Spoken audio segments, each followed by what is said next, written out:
अभी इसी पल तुम्हें यह सच पता चल जाए कि तुम ये शरीर नहीं हो, तुम कभी मरते नहीं हो और तुम्हारा जन्म किसी गलती से नहीं हुआ, बल्कि एक ऐसे उद्देश्य के लिए हुआ है जिसे समझने के बाद तुम्हें इस दुनिया की कोई चीज पहले जैसी नहीं लगेगी। तो क्या तुम सच जानना चाहोगे? क्योंकि आज तुम जो सुनने वाले हो वो सिर्फ एक ज्ञान नहीं, तुम्हारी पूरी जिंदगी की दिशा बदल सकता है। तुम्हारा जन्म क्यों हुआ, तुम्हारे साथ ही क्यों ये सब हो रहा है, और तुम्हारे अंदर कौन सी ऐसी शक्ति छुपी है जिसे तुमने आज तक पहचाना ही नहीं। अगर ये समझ में आ गया तो तुम सिर्फ जियोगे नहीं बल्कि सच में जाग जाओगे। तुम अभी जो ये वीडियो देख रहे हो ये कोई कोइंसिडेंस नहीं है। तुम्हारा जन्म, तुम्हारा यहां होना, तुम्हारा ये सवाल पूछना, मनुष्य का जन्म क्यों हुआ है, ये सब पहले से तय था। और अगर तुम ये सोच रहे हो कि बस ऐसे ही जन्म हो गया, जीना है, मरना है, खत्म, तो आज जो तुम जानने वाले हो वो तुम्हारी सोच हिला देगा। क्योंकि गीता में एक ऐसा रहस्य छिपा है जिसे अगर सच में समझ लिया तो जिंदगी का पूरा मतलब बदल जाता है। अब सोचो, एक ही दुनिया में कोई अमीर पैदा होता है, कोई गरीब, कोई जन्म से ही बीमार तो कोई ताकतवर, कोई बचपन से ही संघर्ष में और कोई आराम में। ऐसा क्यों? क्या यह सिर्फ किस्मत है या इसके पीछे कोई गहरा कारण है? गीता कहती है मनुष्य का जन्म कोई दुर्घटना नहीं है, ये एक पर्पस के साथ होता है। लेकिन वो पर्पस क्या है? हम में से ज्यादातर लोग क्या सोचते हैं? पढ़ो, नौकरी करो, पैसा कमाओ, शादी करो, बच्चे, फिर एक दिन सब खत्म। अगर यही सब है तो फिर इंसान और जानवर में फर्क क्या रह गया?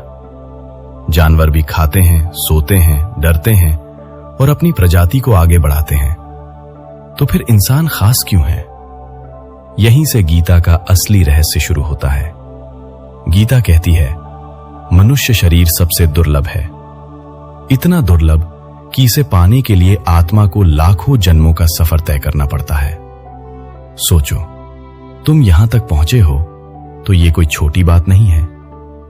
लेकिन सवाल यह है, अगर इतना मुश्किल था ये जन्म पाना तो इसका मकसद क्या है?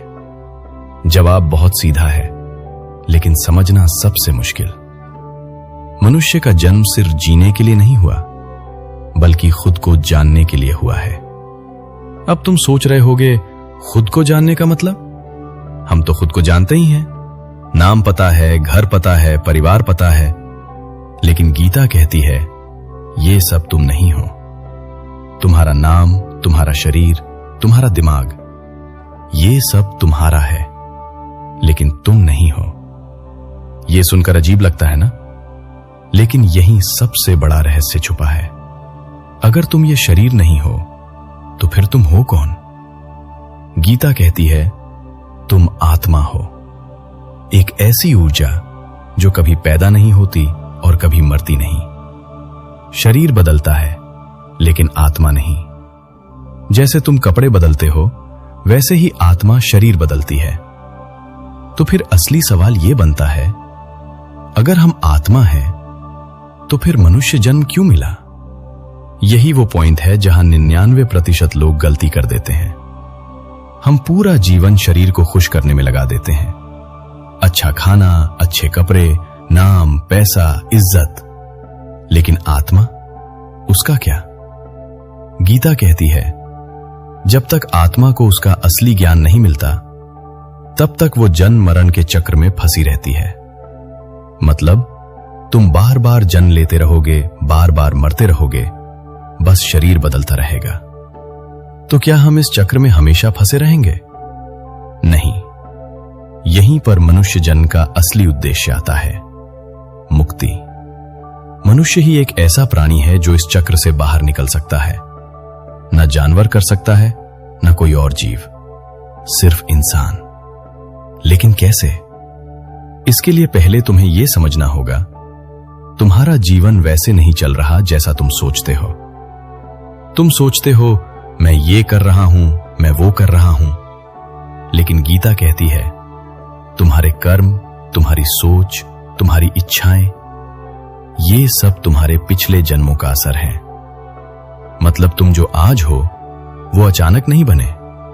तुम्हारी आत्मा ने पहले भी कई जन्म लिए हैं और हर जन्म में किए गए कर्म आज तुम्हारी जिंदगी को बना रहे हैं। अब सोचो, अगर तुम आज कुछ गलत करते हो तो उसका असर सिर्फ आज तक नहीं रहेगा, वो तुम्हारे अगले जन्म को भी बनाएगा। यही कर्म का नियम है और इसी के कारण तुम इस चक्र में फंसे रहते हो। तो फिर रास्ता क्या है? गीता कहती है, जब इंसान अपने असली स्वरूप को जान लेता है तभी वो इस चक्र से मुक्त होता है। लेकिन ये जानना इतना आसान नहीं है, क्योंकि दुनिया तुम्हें हर पल भटका रही है। सोशल मीडिया, लालच, इच्छाएं, तुलना, अहंकार, ये सब मिलकर तुम्हें तुम्हारे असली रास्ते से दूर ले जा रहे हैं। तुम्हें ऐसा लगता है बस थोड़ा और पैसा मिल जाए, थोड़ी और खुशी मिल जाए, फिर सब ठीक हो जाएगा। लेकिन सच क्या है? इच्छाएं कभी खत्म नहीं होती। एक पूरी होती है तो दूसरी शुरू हो जाती है और इसी चक्कर में पूरा जीवन निकल जाता है और आखिर में क्या बचता है? थकान, पछतावा और अधूरापन। तो क्या इसका मतलब है कि हमें सब छोड़ देना चाहिए? नहीं, गीता ये नहीं कहती कि तुम दुनिया छोड़ दो। गीता कहती है दुनिया में रहो लेकिन उससे बंधो मत। यही असली कला है। काम करो, पैसा कमाओ, परिवार संभालो, लेकिन ये समझते हुए कि ये सब अस्थायी है और तुम्हारा असली उद्देश्य इन सब से ऊपर है। अब सवाल ये है, अगर हम ये समझ भी लें तो आगे क्या करें? यहीं से अगला रहस्य शुरू होता है जो बहुत कम लोग समझ पाते हैं। मनुष्य जन्म सिर्फ मुक्ति के लिए नहीं बल्कि परम सत्य को अनुभव करने के लिए भी है। ये परम सत्य क्या है, कैसे अनुभव होता है और क्यों कुछ लोग इसे पा लेते हैं जबकि बाकी लोग पूरी जिंदगी भटकते रहते हैं? तो बात यहीं पर रुकती है कि मनुष्य जन्म सिर्फ जीने, कमाने और मर जाने के लिए नहीं है बल्कि परम सत्य को अनुभव करने के लिए है। लेकिन ये परम सत्य है क्या? ज्यादातर लोग यहीं पर उलझ जाते हैं। कुछ कहते हैं भगवान मंदिर में है, कुछ कहते हैं ऊपर आसमान में है, कुछ कहते हैं किसी खास रूप में है। लेकिन गीता एक बहुत अलग बात कहती है। परम सत्य कोई बाहर की चीज नहीं, वो तुम्हारे अंदर ही है। अब जरा ध्यान से समझो, तुम पूरी जिंदगी क्या करते हो? बाहर खोजते हो, खुशी बाहर खोजते हो, सफलता बाहर खोजते हो, प्यार बाहर खोजते हो, शांति बाहर खोजते हो। लेकिन गीता कहती है जिस चीज को तुम बाहर ढूंढ रहे हो वो पहले से तुम्हारे अंदर मौजूद है। फिर भी हम उसे महसूस क्यों नहीं कर पाते?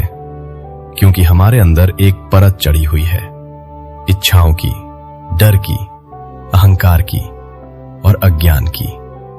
ये परत इतनी मोटी हो जाती है कि अंदर का सत्य दिखना बंद हो जाता है। इसे ऐसे समझो जैसे एक साफ शीशा हो जिस पर धूल जम जाए। धीरे धीरे इतनी धूल जमा हो जाए कि तुम खुद का चेहरा ही ना देख पाओ। अब क्या करोगे? क्या नया शीशा लाओगे? नहीं, तुम बस धूल हटाओगे और असली चेहरा खुद दिख जाएगा। ठीक यही हमारे साथ होता है। हमें कुछ नया नहीं पाना है, बस जो झूठ है उसे हटाना है। और यही गीता का सबसे गहरा रहस्य है। सत्य को पाना नहीं पड़ता, सिर्फ अज्ञान को हटाना पड़ता है। अब सवाल आता है, ये अज्ञान हटेगा कैसे? गीता इसके लिए 3 रास्ते बताती है, ज्ञान, कर्म और भक्ति। लेकिन यहां एक बड़ी गलती होती है।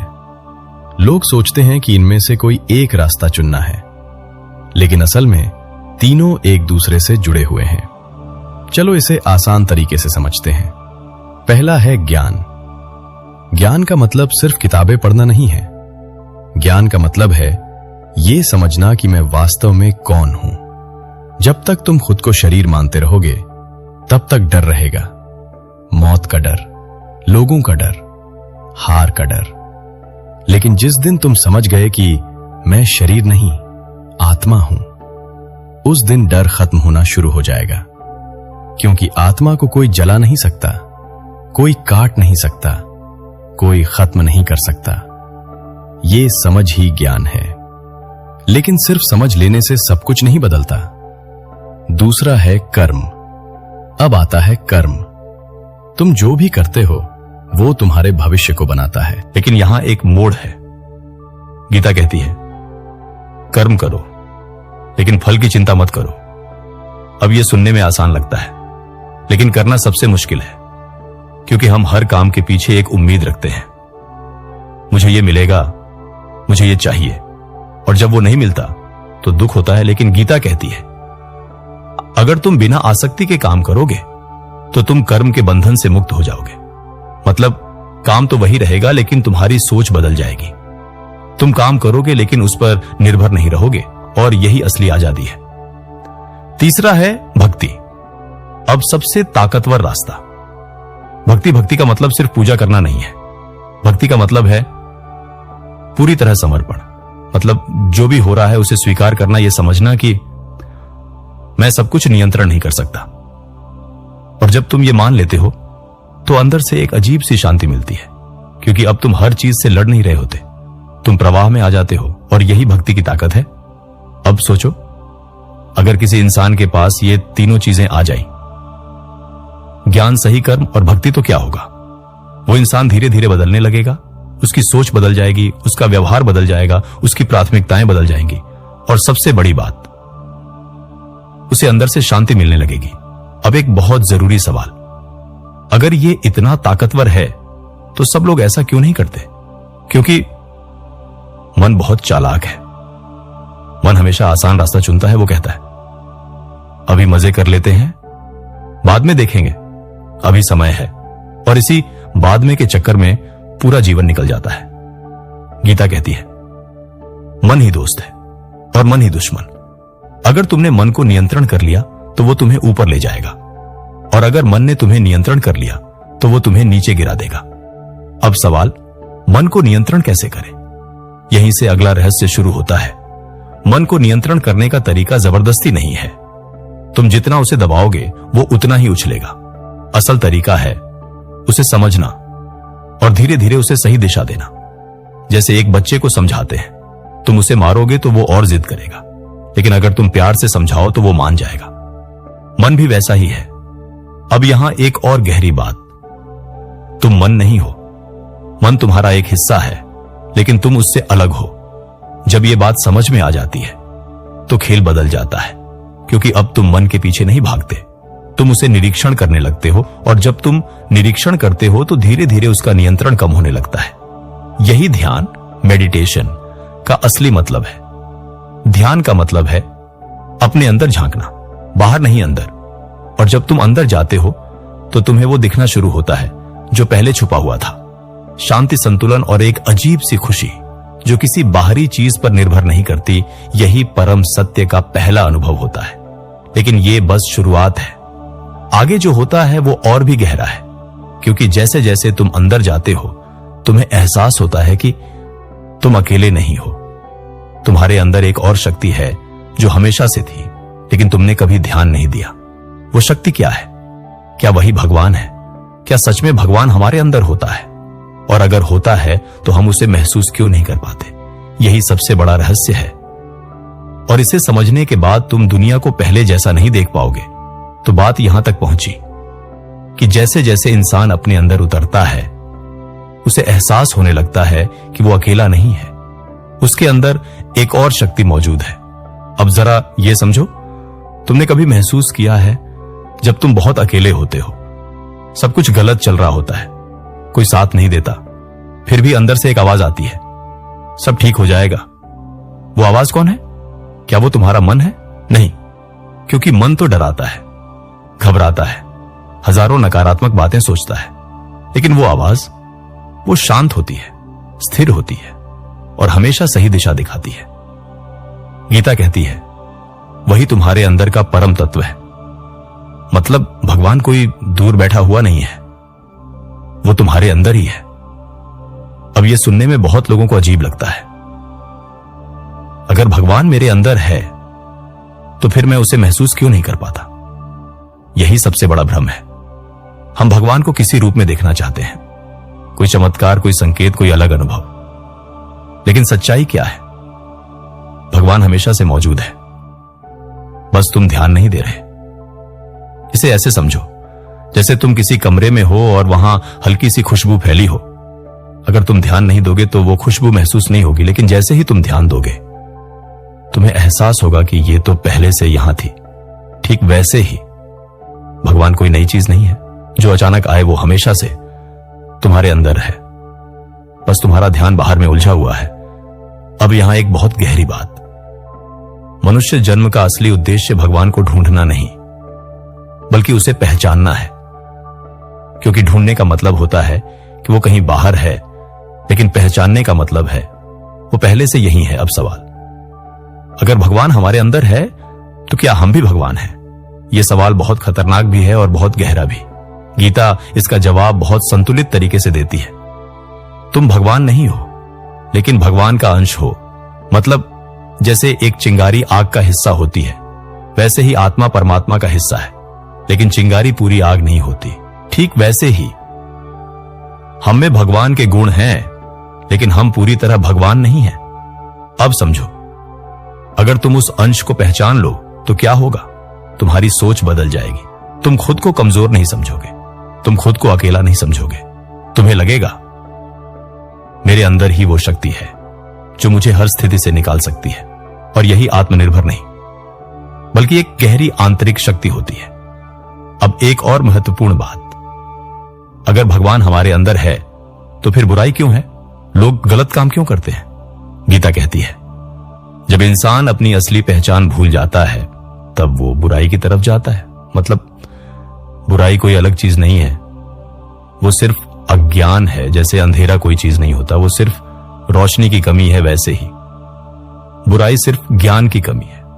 जब इंसान अपने असली स्वरूप को भूल जाता है तो वो लालच में आता है, गुस्से में आता है, अहंकार में आता है, और फिर वही सब करता है जिससे उसे और बंधन मिलता है।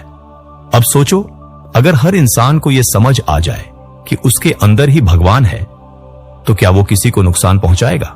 नहीं, क्योंकि वो हर किसी में उसी शक्ति को देखेगा। यही कारण है कि महान लोग हमेशा शांत होते हैं, क्योंकि उन्हें पता होता है सब में वही है। अब यहां से एक और गहरा रहस्य शुरू होता है। अगर सब में भगवान है तो फिर फर्क क्या है? कोई अमीर, कोई गरीब, कोई खुश, कोई दुखी, ये फर्क क्यों? गीता कहती है, फर्क शरीर और मन का है, आत्मा का नहीं। मतलब अंदर से सब एक जैसे हैं, लेकिन बाहर से अलग दिखते हैं। जैसे एक ही बिजली कई बल्बों में अलग अलग रोशनी देती है। बल्ब अलग है लेकिन बिजली एक ही है। ठीक वैसे ही शरीर अलग है लेकिन आत्मा एक ही स्रोत से आई है। अब अगर तुम ये समझ जाओ तो तुम्हारे अंदर क्या बदलेगा? सबसे पहले तुलना खत्म होगी। तुम दूसरों से जलना बंद कर दोगे, क्योंकि तुम्हें समझ आ जाएगा जो उसके पास है वो उसके कर्मों का परिणाम है, और जो तुम्हारे पास है वो तुम्हारे कर्मों का। फिर तुम ध्यान करोगे अपने जीवन पर, और यही असली विकास है। अब एक और गहरी बात, मनुष्य जन्म में सबसे बड़ी समस्या क्या है? ध्यान से सुनो, भूल जाना। हम हर चीज भूल जाते हैं। हम कौन हैं, क्यों आए हैं, क्या करना है, और फिर हम छोटी छोटी चीजों में उलझ जाते हैं। थोड़ा पैसा, थोड़ी इज्जत, थोड़ी खुशी, और इन्हीं में पूरी जिंदगी निकाल देते हैं। लेकिन अंदर से हमेशा एक खालीपन रहता है। क्यों? क्योंकि तुम वो नहीं कर रहे जिसके लिए तुम पैदा हुए हो। अब सवाल, अगर हम भूल गए हैं तो याद कैसे आएगा? यहीं से अगला रास्ता शुरू होता है, संगति। तुम जिन लोगों के साथ रहते हो वैसे ही बन जाते हो। अगर तुम ऐसे लोगों के साथ हो जो सिर्फ भोग में लगे हैं तो तुम भी वैसे ही बन जाओगे। लेकिन अगर तुम ऐसे लोगों के साथ हो जो सच्चाई की तलाश में हैं, तो तुम भी उसी रास्ते पर चलने लगोगे। इसीलिए कहा गया है, सत्संग से ही परिवर्तन होता है। अब यह सत्संग क्या है? सिर्फ किसी जगह बैठना नहीं। सत्संग का मतलब है सत्य के साथ जुड़ना, चाहे वो किसी व्यक्ति के माध्यम से हो या किसी ज्ञान के माध्यम से। और जब तुम बार बार उस सत्य को सुनते हो तो धीरे धीरे वो तुम्हारे अंदर बैठने लगता है। फिर एक दिन ऐसा आता है जब तुम्हें अचानक एहसास होता है, मैं अब पहले जैसा नहीं रहा। और यही असली परिवर्तन है। लेकिन यह रास्ता आसान नहीं है। क्योंकि जैसे जैसे तुम बदलोगे दुनिया तुम्हें खींचेगी। पुरानी आदतें, पुराने दोस्त, पुरानी सोच सब तुम्हें वापस ले जाने की कोशिश करेंगे और यहीं पर असली परीक्षा होती है। क्या तुम अपने रास्ते पर टिके रहोगे या फिर वापस उसी पुराने जीवन में चले जाओगे? यही निर्णय तय करता है कि तुम अपने असली उद्देश्य तक पहुंचोगे या फिर नहीं। अब आगे जो रहस्य है वो और भी गहरा है, क्योंकि यहां तक तो समझ आया हम कौन हैं, हमारे अंदर क्या है और हमें क्या करना है। लेकिन क्या सच में हर इंसान इस रास्ते पर चल सकता है या फिर यह सिर्फ कुछ खास लोगों के लिए है? और अगर कोई इस रास्ते पर चलता है तो उसकी जिंदगी में क्या क्या बदलता है? तो सवाल यहां खड़ा होता है, क्या सच में हर इंसान इस रास्ते पर चल सकता है या फिर यह सिर्फ कुछ खास लोगों के लिए है? सच थोड़ा अलग है। हर इंसान इस रास्ते पर चल सकता है, लेकिन हर इंसान चलना नहीं चाहता। क्यों? क्योंकि यह रास्ता बाहर से आसान दिखता है, लेकिन अंदर से बहुत चुनौतीपूर्ण है। तुम्हें अपने ही अंदर झांकना पड़ता है, अपनी ही कमजोरियों को देखना पड़ता है, अपनी ही गलतियों को स्वीकार करना पड़ता है, और यह चीज सबसे मुश्किल होती है। हम दूसरों की गलतियां तो तुरंत देख लेते हैं, लेकिन खुद को देखने से बचते हैं, क्योंकि अंदर सच्चाई थोड़ी असुविधाजनक होती है। लेकिन गीता कहती है, जो इंसान सच्चाई से भागता है वो कभी शांति नहीं पा सकता। अब यहां से असली बदलाव शुरू होता है, जब इंसान अपने अंदर की सच्चाई को देखना शुरू करता है। उसे दिखता है उसका गुस्सा, उसका डर, उसका अहंकार, उसकी इच्छाएं, और सबसे बड़ी बात, उसे यह भी दिखता है कि वो इन सब का गुलाम है। अब सोचो, अगर तुम अपने ही गुस्से को नियंत्रण नहीं कर सकते तो क्या वो तुम्हारी ताकत है या कमजोरी? अगर तुम्हारा मूड दूसरों के व्यवहार से बदल जाता है तो क्या तुम सच में मुक्त हो? नहीं। और यही रियलाइजेशन मनुष्य को बदलना शुरू करता है। अब वो बाहर को दोष करना बंद करता है और अंदर काम करना शुरू करता है। यहीं से बदलाव शुरू होता है। लेकिन यह बदलाव अचानक नहीं होता, यह धीरे धीरे होता है। जैसे सूरज धीरे धीरे निकलता है और अंधेरा अपने आप खत्म हो जाता है, वैसे ही जैसे जैसे तुम्हारे अंदर जागरूकता बढ़ती है, तुम्हारी पुरानी आदतें अपने आप कम होने लगती हैं। अब यहां एक बहुत व्यावहारिक बात, अगर तुम सच में इस रास्ते पर चलना चाहते हो तो तुम्हें 3 चीजें करनी होंगी। पहला है, अपने दिन की शुरुआत बदलो। सुबह उठते ही फोन उठाना बंद करो। पहले 10 से 15 मिनट खुद के साथ बैठो, कुछ मत करो, बस निरीक्षण करो। तुम्हारे अंदर क्या चल रहा है शुरू में अजीब लगेगा, मन भागेगा, लेकिन धीरे धीरे आदत बन जाएगी और यही तुम्हारा पहला कदम होगा अपने अंदर जाने का। दूसरा है, अपने विचारों को देखो। दिन भर में तुम्हारे मन में हजारों विचार आते हैं, लेकिन तुम उन्हें नोटिस ही नहीं करते। अब से एक काम करो, जब भी कोई नेगेटिव थॉट आए उसे पकड़ो और खुद से पूछो, क्या यह सच में जरूरी है? धीरे धीरे तुम देखोगे कि तुम्हारा मन शांत होने लगा है। तीसरा है, अपने कर्म को शुद्ध करो। तुम जो भी करते हो उसमें इरादा साफ रखो। अगर तुम किसी की मदद करते हो तो बदले में कुछ अपेक्षा मत करो। अगर तुम काम करते हो तो सिर्फ परिणाम के लिए मत करो। ये छोटी छोटी चीजें तुम्हें अंदर से बदलना शुरू कर देंगी। अब एक और गहरी बात, इस रास्ते पर चलते चलते एक समय ऐसा आता है जब इंसान को बाहरी चीजों में उतनी खुशी नहीं मिलती, उसे शांति अंदर मिलने लगती है। अब वो अकेले भी खुश रह सकता है। ये अकेलापन नहीं है, ये आंतरिक पूर्णता है।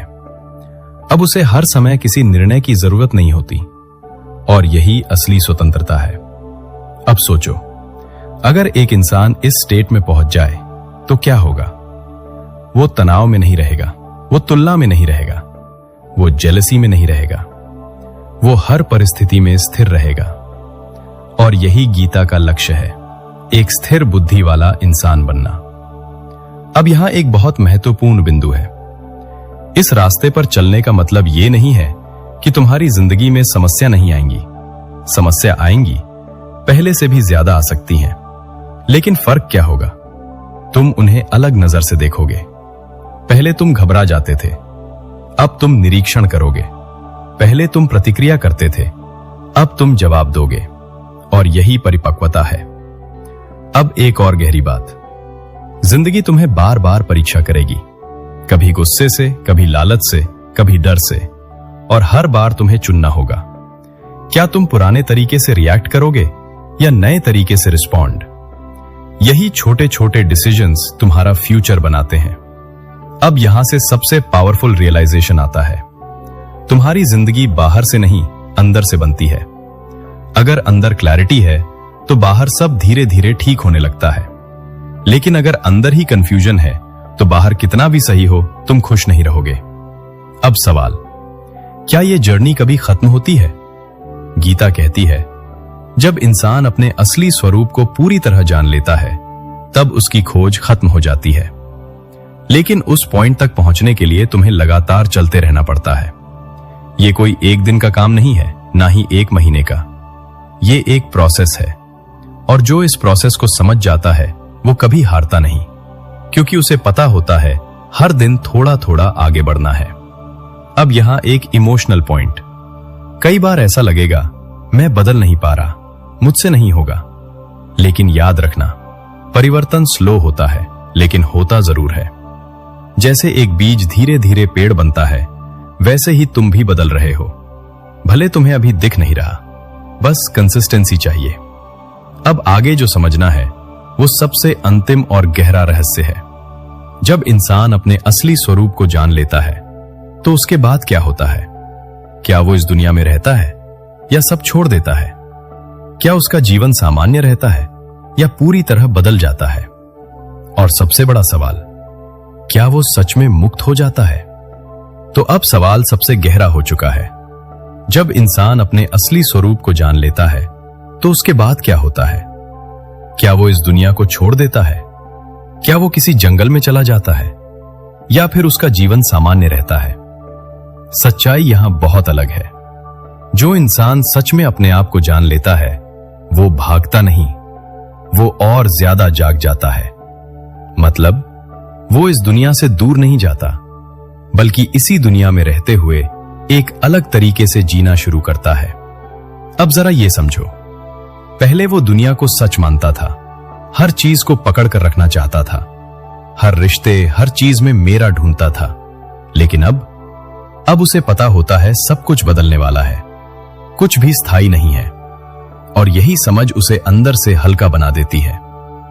अब वो चीजों को पकड़ता नहीं, बस उनका अनुभव करता है। जैसे तुम आसमान में बादलों को देखते हो, तुम उन्हें पकड़ने की कोशिश नहीं करते, बस देखते हो और जाने देते हो। ठीक वैसे ही वो इंसान हर स्थिति को आते जाते देखता है। अब यहां एक बहुत बड़ा बदलाव आता है। पहले वो खुशी को पकड़ना चाहता था, अब वो शांति में जीता है। खुशी मोमेंटरी होती है, आती है, जाती है, लेकिन शांति वो अंदर स्थिर रहती है। अब वो इंसान छोटी छोटी चीजों में भी संतोष महसूस करता है। उसे ज्यादा की भूख नहीं रहती, उसे तुलना की जरूरत नहीं होती, और सबसे बड़ी बात, अब उसे खुद से भागना नहीं पड़ता। पहले क्या होता था? जैसे ही वो अकेला होता, मन परेशान करने लगता, पुरानी बातें, डर, पछतावा, इसलिए वो हमेशा खुद को बिजी रखता था। लेकिन अब वो अकेले भी शांत रहता है, क्योंकि अब उसे अपने अंदर डर नहीं लगता। अब एक और गहरा बदलाव, उसका नजरिया बदल जाता है। पहले वो हर चीज को मेरे साथ क्यों के नजरिए से देखता था, अब वो देखता है ये मुझे क्या सिखा रहा है।